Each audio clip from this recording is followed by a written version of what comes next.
দিনটা হচ্ছে 12ই মে, আর এই দিনের বেশ কয়েকটা শর্টস আমি অলরেডি শেয়ার করেছি তোমাদের সাথে।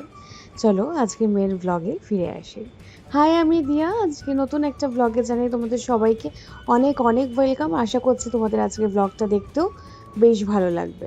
আজ আমার বোনের জন্মদিন, আর যেহেতু আমি সকাল সকাল যেতে পারিনি, তাই জন্য বাড়ি থেকে ওর জন্য একটা রান্না করে নিয়ে যাব।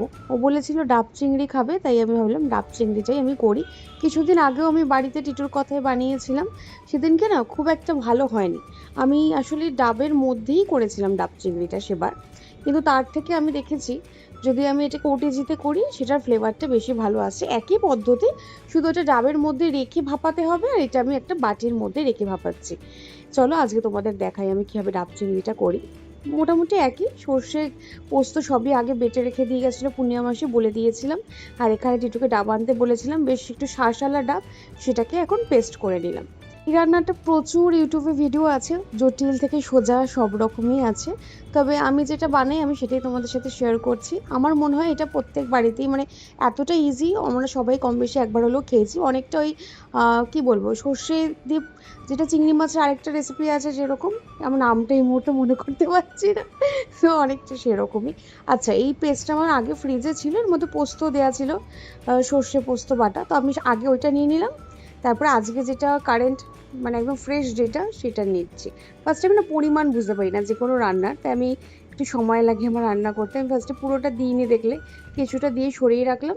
তারপরে পুরো নারকেলের যে শাঁসটা হয়েছে সেটা দেবো। এই ক্ষেত্রে তোমরা দুধও ব্যবহার করতে পারো, কিন্তু যেহেতু আমার একদম কচি শাঁস এটা, সেই জন্য এর অলরেডি একটা কী বলতো ফ্লেভার আমি নারকেলের পাবোই, যেটা মানে ডাবের যে ফ্লেভার সেটা অলরেডি এর মধ্যে পাচ্ছি, গন্ধও রয়েছে।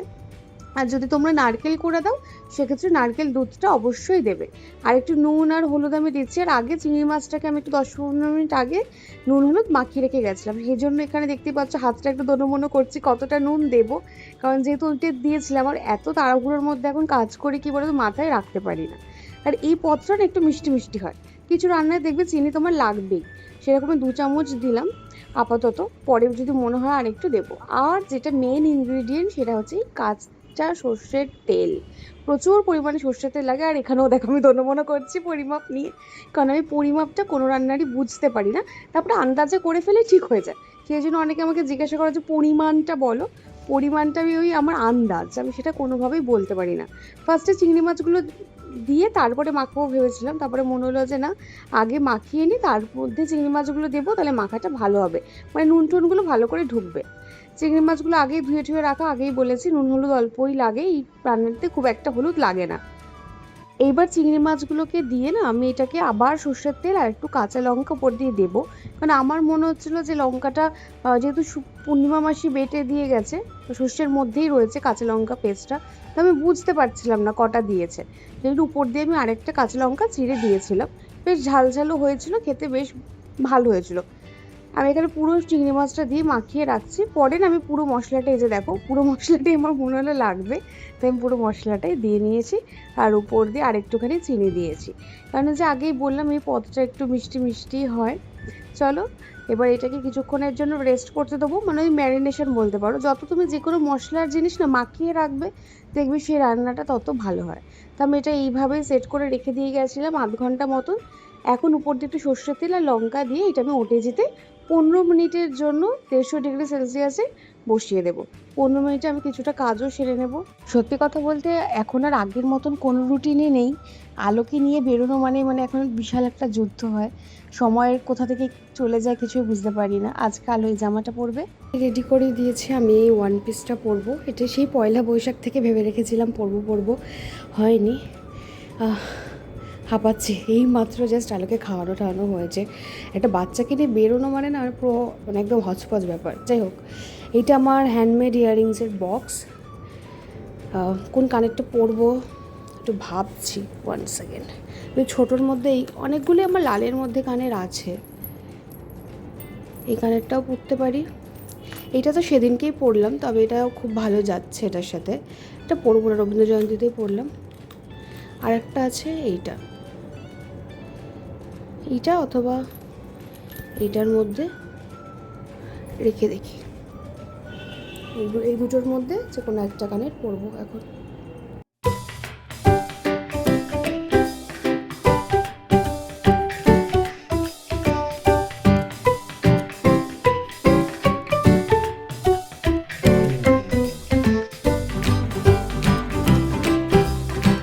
যবের থেকে আমি করা ওষুধগুলো শুরু করেছি প্রায় 1.5-2 মাস ধরে। আমি কিন্তু মানে খুব একটা কোথাও গেলেও মুখে খুব বেশি মেকআপ করছিলাম না। তবে আজকে একটু ইচ্ছে করলো, কিছু জামা পরলে দেখবে মনে হয় একটু হালকা হলেও সাজি। তো আজকে সেরকম একটা দিন।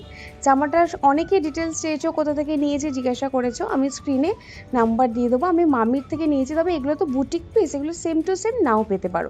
তবে তোমরা একবার কথা বলে নিতে পারো। Quick fit check. এই কানের দুলটাই ফাইনালি পরেছি। আর এই যে রেডি হয়ে গেছিলাম, রেডি হয়ে গেছি সব বলছি, আসলে ভিডিও করতে গিয়ে না ফোনটা ধপ করে পড়লো। আবার আমাকে আমার একটা অক্টোপাস ফোন হোল্ডার ছিল, ওটাকে আবার কিনতে হবে। ওটা খুব ভালো, কাচের মধ্যে আটকে যায়। যাই হোক, রেডি হয়ে গেছি, এবার গাড়ি আসছে, বেরোবো। রান্না তো করেছিলাম, কিন্তু সেটা তো তোমাদের সাথে শেয়ার করতে পারলাম না কীরকম দেখতে হয়েছে। কিন্তু সবাই বলেছে খেতে খুব ভালো হয়েছে। তোমরা যদি করো কখনো আমাকে বলবে। করতে তো দেখলেই খুব বেশি সময় লাগে না। মাঝে মাঝে একটু এ ধরনের রান্না করে খেতে ভালো লাগে।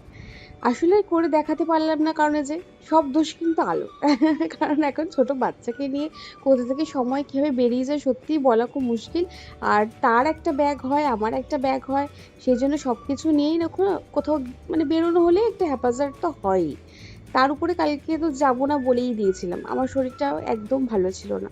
কিভাবে কোমরে না একটা হ্যাঁচকা ব্যথা, মানে টান লেগে গেছিলো কোনোভাবে, সে বসতে উঠতে কিছুই পারছিলাম না। তারপরে এক্সারসাইজ করে করে ব্যথাটা অনেকটা কমেছে। তাই আজকে বললাম ঠিক আছে যাব। আমি যে রান্নাটা করে নিয়ে যাচ্ছি সেটাই এমনকি ওরা জানে না, কারণ বলার মতনও সুযোগ হয়নি। তাই ভাবলাম থাক, একবারে করে নিয়েই যাব। কানের এই লিঙ্কটা তোমরা চেয়েছিলে, কিন্তু এটা মিশো থেকে নেওয়া। মিশোর লিঙ্কটা শর্টসে দেওয়া যায় না, তাই আজকের ভিডিও ডিসক্রিপশন বক্সে আমি দিয়ে দেবো লিঙ্কটা, তোমরা একটু দেখে নিও। আলু গাড়িতে ভীষণ এনজয় করছিল, সব কিছু জানলা দিয়ে দেখছিল। তারপরে এখন একটু কোলে নিয়েছে, একটু ঘুম ঘুম পাচ্ছে। তবে থেকে থেকে ও হা করে আমাকে দেখছে এখনো, দেখো আমার দিকেই তাকিয়ে আছে। ভাবছে মা হঠাৎ করে এত সেজেছে কেন, মা তো এরকম সাজে না বাড়িতে। আর কোথাও তোকে নিয়ে এখন অব্দি সেরকম বেরোয়নি, সেই দক্ষিণেশ্বরেই গিয়েছিলাম। আমার এরকম একটা আছে, কিন্তু অন্য স্টাইলে, মানে এইটা নয়, ফুল ফুল ফুল ফুল আছে, ব্ল্যাক ব্ল্যাক। হ্যাঁ, আমার এটা তো বসেই দিতাম। তাও তো দুটো কালারের ব্লাউজটা পরেছিলাম, বলো বলো। যাও, এইটা আমার বসছে না, এই যে এইটা আমার বসছে না। হ্যাঁ তাই না, এটা বসছে না, আমার এইটাই বসছে। বনু দুটো কানের দুল কিনেছিল, তার থেকে এই কানের দুলটা আমি নিয়েছি আর কি। এটা আমার কানে বেশ ভালো বসেছে, ওই কানের দুলটা আমার কানে বসছিল না। আর একটা কানের দুল আমি পরে দেখছিলাম, এটা বনুর। বাড়ি যখন এসেছি না, সেইভাবে কিচ্ছু ফিল্ম করতে পারিনি, পুরো ঝমঝম করে বৃষ্টি হচ্ছিল। সবাই ছাতা নিয়ে এসেছিলো, তারপরে আমরা এক এক করে গাড়ি থেকে নেমে বাড়িতে ঢুকেছি। আর ঢোকার পরে আলো বীভৎস চিৎকার করে কাঁদছিল। 1 ঘন্টা প্রায় চিৎকার করে নন স্টপ কেঁদেছে। আমি তো ভয়ই পেয়ে গিয়েছিলাম যে এত কেন কাঁদছে, আমি তাহলে বাড়িই চলে যাই। আমি একবারের জন্য এরকম মনে হয়েছে। তারপরে ওকে আস্তে আস্তে শান্ত করে ঘুম পাড়িয়ে দিয়েছি, এখন একটু ঠিক আছে। বাজে উঠে 1টা নাগাদ খেয়েওছে। নতুন এখানে কেক কাটছে, আমি তো ছিলামই না এই সময়টা, আমি উপরে আলোর কাছেই ছিলাম। আমি যখন নেমেছি অলরেডি কেক কাটা হয়ে গেছে, আমি আলোকে ছাড়া থাকছিলামই না।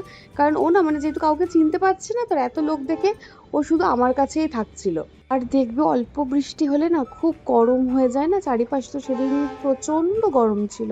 আলো মানে একদমই পারছিল না। আমার নিজেরই খুব কষ্ট হচ্ছিল যে কেন ওকে নিয়ে আসলাম আজকে, না আসলেই ভালো হতো এরকম মনে হচ্ছিল। আসলে কাল অবধি না ওয়েদারটা এতটা খারাপ ছিল না, রোজই বিকেল করে বৃষ্টি হচ্ছে, আবহাওয়াটা বেশ ঠান্ডা ঠান্ডাই হয়ে গিয়েছিল।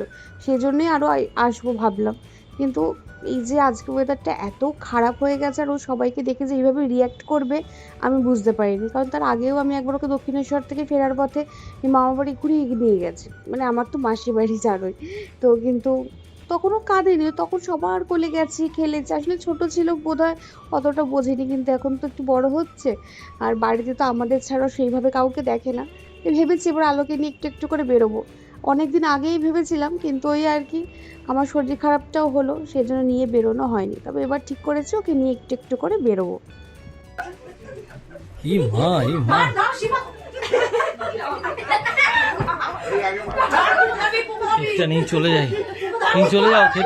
তো কেক মাখামাখি করছে, আর আমি নিচে নেমে আগে কেকটাকে আগলে ধরে রেখেছিলাম কেকটাকে, তারপরে সবাইকে কেটে দিলাম, কারণ কেকটা নষ্ট হয়ে যাবে, তারপরে কাউকেই দিতে পারবো না।